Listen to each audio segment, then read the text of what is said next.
दोस्तों, बीजेपी ने सोचा भी नहीं होगा कि ये अकेली लड़की, हरियाणा की ये छोरी विनेश फोगाट, उनको नाक को चने चबवा देगी। आपने सुना कभी ऐसा कि बीजेपी ने उम्मीदवारों का ऐलान किया हो और उसके बाद उसको अपनी लिस्ट से कुछ नाम के बदलाव करने पड़े हो? अमूमन ऐसा नहीं होता है दोस्तों, लेकिन इस बार हरियाणा में ऐसा देखने को मिल रहा है। दोस्तों, जिस वक्त आप ये वीडियो देख रहे होंगे, हो सकता है कि उस वक्त विनेश फोगाट और बजरंग पुनिया औपचारिक तौर पर कांग्रेस का दामन थाम लें। और राहुल गांधी के साथ जब से विनेश फोगाट और बजरंग पुनिया की मुलाकात हुई थी, ये फोटो कांग्रेस पार्टी ने खुद शेयर की थी, तब से लगातार सुगबुगाहट थी कि औपचारिक तौर पर दोनों बहुत जल्द कांग्रेस में शामिल हो जाएंगे। और अब दोनों कांग्रेस में शामिल हो रहे हैं। सुनने में आया है कि दोनों के लिए जो सीट थी वो भी फाइनल हो चुकी है। बहुत संभव है कि बजरंग पुनिया सोनीपत जिले की किसी विधानसभा सीट से उनको मैदान में उतारा जाए। किससे उतारा जाए अभी उसको लेकर फाइनल नहीं है बातचीत। इसके अलावा विनेश फोगाट के पास तो खैर दो ऑप्शंस हैं, जहां उनका घर है, मतलब जहां से वो हैं, इसके अलावा उनका ससुराल। तो चरखी दादरी की दो सीटें हैं, जुलाना और बढ़ाड़ा। दोनों में से कोई कौन सा विकल्प विनेश फोगाट के लिए चुना जाता है, ये तो देखने वाली बात होगी। लेकिन इस खबर के बाद से कि विनेश फोगाट औपचारिक तौर पर कांग्रेस में शामिल हो रही हैं और चुनाव लड़ रही हैं, बीजेपी के हाथ पांव फूल गए। क्योंकि आज सुबह से खबर थी दोस्तों कि विनेश फोगाट करीब 1:30 से 2 बजे के आसपास कांग्रेस मुख्यालय पहुंचकर औपचारिक तौर पर कांग्रेस का दामन थाम लेंगी, औपचारिक तौर पर कांग्रेस में शामिल हो जाएंगी और उसके बाद चुनाव भी लड़ेंगी। तब से ही सुबह से बीजेपी में हालत खराब थी। वैसे भी आपको पता ही है कि जब से टिकटों का ऐलान हुआ है, बीजेपी में पहली सूची जारी हुई है, तब से बीजेपी में इस्तीफों का दौर ऐसा चला है कि रुक ही नहीं रहा है। अगर आपको विस्तार से उस पर खबर देखनी है तो आप मेरा ये वीडियो देख सकते हैं।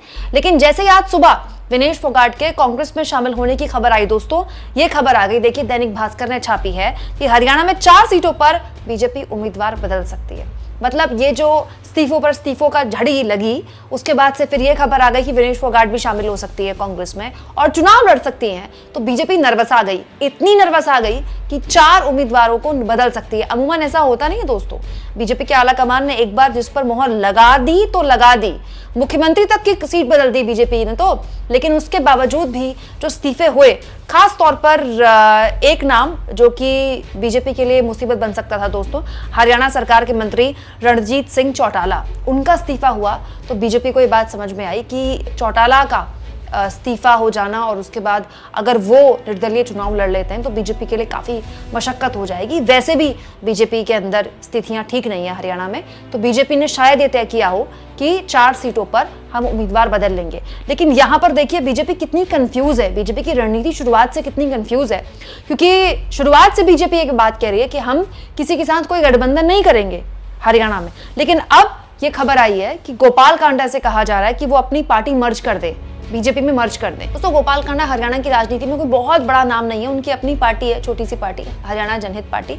लेकिन पिछली बार उन्होंने चुनाव जीता था और निर्दलीय और जेजेपी के साथ जो बातचीत की जिम्मेदारी थी वो भी गोपाल कांडा के ऊपर ही थी। और गोपाल कांडा वही शख्स है जिन पर उनके खुद की एम्प्लॉय पर यौन शोषण जैसे बेहद और बेहद गंभीर आरोप है। और आपको पता ही है महिला सुरक्षा के नाम पर इस वक्त देश में किस तरह की चेतना जागृत है और कोलकाता के मामले को लेकर किस तरह के आंदोलन बीजेपी कर रही है। और अब कहा जा रहा है कि गोपाल कांडा पर प्रेशर बनाया जा रहा है कि आप अपनी पार्टी मर्ज कीजिए। तो इससे पता चलता है कि बीजेपी की जो रणनीति है हरियाणा को लेकर कितनी कंफ्यूज्ड है। पहले वो कह रही थी किसी से गठबंधन नहीं करेंगे, अब उनको गोपाल कांडा की पार्टी की क्यों जरूरत पड़ गई। इसके अलावा दोस्तों, जो बड़ी खबर निकल कर आई है वो ये है कि विनेश फोगाट न केवल चुनाव लड़ेंगी बल्कि दूसरे उम्मीदवारों के लिए प्रचार भी करने वाली हैं। यहां मैं आपको ये बता दूं कि बहुत से लोगों के दिमाग में ये भी है, खास तौर पर जो बीजेपी समर्थक हैं, आईटी सेल है, विनेश फोगाट को लेकर किस तरह की बातें कही गई थी। आपको याद होगा जब उनके हाथ से गोल्ड मेडल और सिल्वर मेडल भी चला गया था ओलंपिक में, तो किस तरह उनका मजाक उड़ाया गया था, ये भी आपको याद होगा। इसके अलावा बीजेपी के पूर्व सांसद बृजभूषण शरण सिंह के खिलाफ जो आंदोलन हुआ, उसमें तो विनेश फोगाट ने अपना करियर दांव पे लगा दिया एक तरह से। उसको लेकर भी किस तरह की बातें की गई आपको याद होगा। लेकिन अब जब औपचारिक तौर पर विनेश फोगाट कांग्रेस में शामिल हो गई और जब वो चुनाव लड़ेंगी दोस्तों, तो ये आप मान के चलिए कि उन पर हमले और होंगे। आईटी सेल तैयार बैठा है विनेश फोगाट को सुनाने के लिए, बताने के लिए कि देखिए ये तो पूरा का पूरा जो पहलवान बेटियों का आंदोलन कहा जाता है, पूरा का पूरा जो आंदोलन था यही प्रायोजित था। ये पूरा का पूरा आंदोलन दीपेंद्र हुड्डा करवा रहे थे, जो कि लगातार कह भी रही थी बीजेपी ने पहले इसको जाट खिलाड़ियों का आंदोलन कहने की कोशिश की, फिर कहा कि पूरा का पूरा आंदोलन ही पॉलिटिक्स से लबरेज है और दीपेंद्र हुड्डा का हाथ इसमें है। अब भी कहा जाएगा। और अब तो और प्रमुखता से कहा जाएगा, बार बार बीजेपी के प्रवक्ता कहेंगे देखिए हम तो पहले दिन से कह रहे थे कि विनेश फोगाट के जो आंसू है जंतर मंतर पर वो नकली थे। लेकिन आप एक बात मान लीजिए दोस्तों, जितने आरोप बीजेपी विनेश फोगाट पे लगाएगी ना अब कांग्रेस में शामिल होने के बाद, उतना उसको नुकसान होगा। क्योंकि बृजभूषण शरण सिंह का अंत में तो टिकट काटना ही पड़ा ना बीजेपी को। हालांकि उनके बेटे को टिकट दिया बाद में बीजेपी ने, लेकिन ये भी बात सही है कि पूरे के पूरे कुश्ती संघ को खत्म करना पड़ा बीजेपी को। पूरे के पूरे कुश्ती संघ को ही बाहर का रास्ता दिखा दिया, सरकार नहीं दिखाया ना वो। तो बीजेपी को बहुत वक्त बाद फैसला लेना पड़ा, लेकिन फैसला तो लेना ही पड़ा। लेकिन अब जब विनेश फोगाट एक बहुत बड़ा सेंटिमेंट बन चुकी है, बहुत से लोगों को जो हरियाणा से बाहर है उनको ये लगता है विनेश फोगाट अब भी एक खिलाड़ी है। नहीं, विनेश फोगाट एक औरत, एक महिला, हरियाणा की एक बेटी के तौर पर निकल कर आई हैं, जो जिनके साथ अन्याय हुआ। और हमारे देश में जानते हैं आप दोस्तों, कॉन्स्पिरेसी थ्योरी जैसी चलती है, लोग तो बेमतलब में विनेश फोगाट से जिस तरह से सिल्वर मेडल लिया गया वो सब ओलंपिक के नियमों की वजह से लिया गया, लेकिन इसके लिए भी सरकार पर दोष देते हैं कि नहीं तो सरकार की कोई चाल थी, क्योंकि सरकार चिड़ी हुई थी विनेश फोगाट से और इससे भी सरकार को पहले ही नुकसान था। लेकिन अब अगर विनेश फोगाट का औपचारिक तौर पर शामिल होना कांग्रेस को फायदा पहुंचाएगा, और अगर बीजेपी उसको लेकर विनेश फोगाट पर तमाम तरह के आरोप लगाती हैं कि देखिए इनका तो पूरा आंदोलन ही फर्जी था, प्रायोजित था, तो आप मानकर चलिए कि ये जो नुकसान है ना, इसकी भरपाई बीजेपी कर नहीं पाएगी। विनेश फोगाट जहां जहां जाएंगी दोस्तों, वहां वहां बीजेपी को नुकसान पहुंचाएंगे, क्योंकि अब खिलाड़ी वो बाद में है। अब वो हरियाणा की बेटी, हरियाणा की बहू हो गई है। कहीं से वो बेटी है, कहीं वो पैदा हुई है, कहीं उनकी शादी हुई है, हरियाणा में ही रही है। और चरखी दादरी तो कहा ही जाता है फोगाटों का इलाका है, मतलब वहां पर जाट बाहुल्य इलाका है वो, और जाट तो वैसे ही खुन्नस खाए हुए हैं बीजेपी से। ऐसे में एक लड़की जो पहले से ही बहुत कुछ झेल चुकी है, जिसके साथ भयानक सिंपैथी है, अगर उसे टारगेट किया गया इसीलिए कि वो चुनाव लड़ रही हैं, तो फिर बीजेपी झेल नहीं पाएगी इस नुकसान को।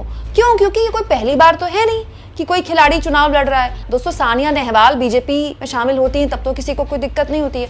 फोगाट फैमिली की बबीता फोगाट बीजेपी के टिकट से चुनाव लड़ती हैं, हालांकि हार जाती हैं, तब किसी को दिक्कत नहीं होती है। तो फिर लोग यही सवाल पूछेंगे ना, विनेश फोगाट में क्या दिक्कत है? विनेश फोगाट अगर अन्याय होने के बाद सिस्टम का हिस्सा बनकर सिस्टम को बदलना चाहती है तो उसमें क्या प्रॉब्लम है? दूसरा दोस्तों, बजरंग पूनिया भी एक एसेट के तौर पर कांग्रेस के लिए साबित होंगे, क्योंकि बजरंग पूनिया ने भी अपना करियर दांव पे लगा दिया। वो आगे और खेल सकते थे और उनके साथ थोड़ा यौन शोषण हुआ था, लेकिन उन्होंने अपने साथी पहलवान, महिला पहलवानों का साथ दिया, जंतर मंतर पर बैठे रहे। विनेश फोगाट के साथ जो भी कुछ हुआ ओलंपिक में, उसमें भी लगातार वो न्यूज़ चैनल्स में बैठे रहे, अपनी बात रखते रहे। फिर जब विनेश फोगाट का स्वागत हुआ तब भी वो उस पूरे काफिले में थे। तो बजरंग पूनिया का भी जाहिर तौर पर चुनाव लड़ना हर लिहाज से कांग्रेस के लिए एक एसेट के तौर पर साबित होगा। कुल जमा बात यह है कि इस पूरे एपिसोड पे बीजेपी ने खोया ही खोया है और कांग्रेस ने पाया ही पाया है। शायद यही वजह है कि बीजेपी को ऐन चुनाव में अपनी रणनीतियां बदलनी पड़ रही हैं। मोदी जी प्रचार से दूर हैं और बीजेपी को अपने उम्मीदवार बदलने के फैसले लेने पड़ रहे हैं। आप इस मुद्दे पर क्या सोचते हैं दोस्तों? कमेंट बॉक्स में जरूर लिखें और जितना हो सके चैनल को शेयर करें, सब्सक्राइब करें और थैंक्स और ज्वाइन, ये 2 ऑप्शन है जिसके जरिए आर्थिक तौर पर भी आप चैनल के हाथ मजबूत कर सकते हैं।